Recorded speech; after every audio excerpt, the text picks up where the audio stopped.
Untuk kenaikan BBM bersubsidi yang ditetapkan oleh pemerintah pusat, baik itu solar maupun pertalite, memang sudah pasti berpengaruh ke angkutan, karena walau bagaimanapun kan angkutan kita bahan bakarnya kan BBM kita ini, apalagi memang sasaran untuk BBM bersubsidi adalah untuk angkutan umum. Jadi dengan naiknya BBM bersubsidi otomatis sudah berpengaruh ke angkutan umum. Nah, dalam hal ini kita perlu menyesuaikan, memang harus menyesuaikan kenaikan tersebut. Jadi di dalam melakukan penyesuaian ini, kami di internal Dinas Perhubungan di bawah Pak Kabid Perhubungan Darat sudah menghitung prediksi kenaikan yang akan diberlakukan dengan memperhatikan beberapa komponen seperti kenaikan spare part, kenaikan biaya pemeliharaan, dan operasional lainnya. Nanti bisa lebih jelas Pak Kabid yang mendetailkan. BOK itu biaya operasional kendaraan, di mana di situ terdapat dua komponen, yaitu biaya langsung dan tidak langsung. Biaya langsung meliputi biaya penyusunan kendaraan, bunga modal, terus biaya awak kendaraan, biaya pemeliharaan, biaya retribusi terminal, biaya STNK, biaya GER, dan asuransi. Nah, terkait dari biaya yang muncul tadi, kita terlebih dahulu harus melakukan survei ke lapangan. Dalam artian berapa sih sekarang harga spare part untuk ban, berapa oli, karena itu masuk komponen biaya pemeliharaan kendaraan. Di dalam biaya pemeliharaan kendaraan itu ada servis besar, servis kecil. Nah, dari situlah masuk komponen belanja langsung. Dari hitungan tadi kami masukkan ke biaya BOK.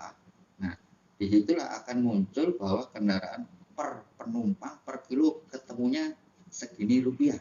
Nah, dari situ yang komponen tidak langsung itu ada biaya untuk kantor, biaya direktur, biaya untuk listrik, air, itu biaya yang tidak langsung.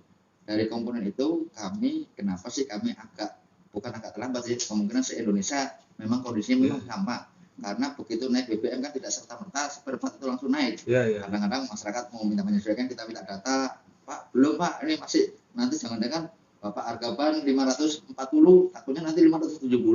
Nah, dari situlah kami agak memang sih untuk mencari kira-kira nanti jangan sampai nanti apa yang kita tuangkan di tarif itu tidak disetujui oleh teman-teman pengusaha angkutan, karena kami juga mempertimbangkan juga kondisi jalan. Contoh ke lori.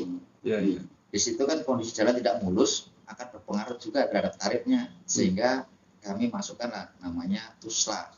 TUSLA itu penggantian biaya operasional karena kondisi jalan rusak.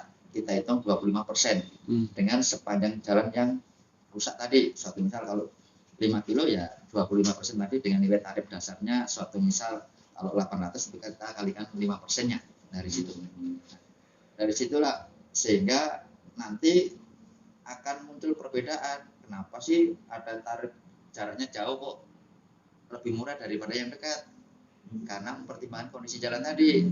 Otomatis kalau kondisi jalan mulus dengan jalan yang berlubang, konsumsi BBM kan berbeda.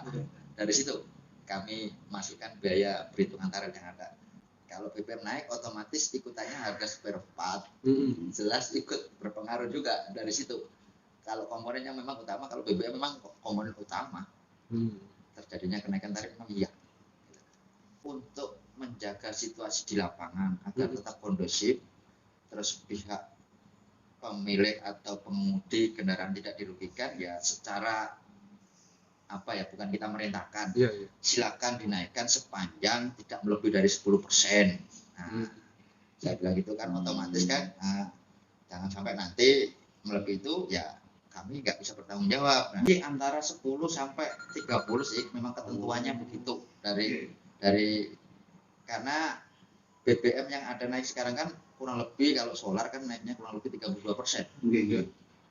Dari harga pertama 5.150 menjadi 6.800. Kalau yang bertarif kan kurang lebih 30%. Nah, dari situ kan ya kita tidak mengacu itu. Cuma kita kan seminimal mungkin dengan berdasarkan hitungan. Kalau memang hitungan kami dengan biaya operasi kendaraan cukup 10%, ya kita tetapkan 10%. Nah, cuma kita menyampaikan bahwa dengan kenaikan ini kira-kira, makanya kami jangan sampai nanti kita ngasih solusi ke pengemudi, ternyata kita suruh naik 10%, hitungan kita di bawah itu. Otomatis kalau turun kan kemungkinan kecil mau biasanya kalau pengemudi yang ada itu. Nah, sehingga kami sudah ada dasar itu, oh nanti perkiraan kami naiknya segini loh. Nah, sehingga dia silakan kalau naikkan segini untuk sementara agar sama-sama bisa berjalan ya, untuk mencari jalan tengahnya sih Pak. Pada intinya kalau itu memang nggak bisa dibuat pegangan sih, sepanjang kami dinas perhubungan di lapangan tidak ada gejolak sih antara penumpang maupun pengemudi tetap jalan.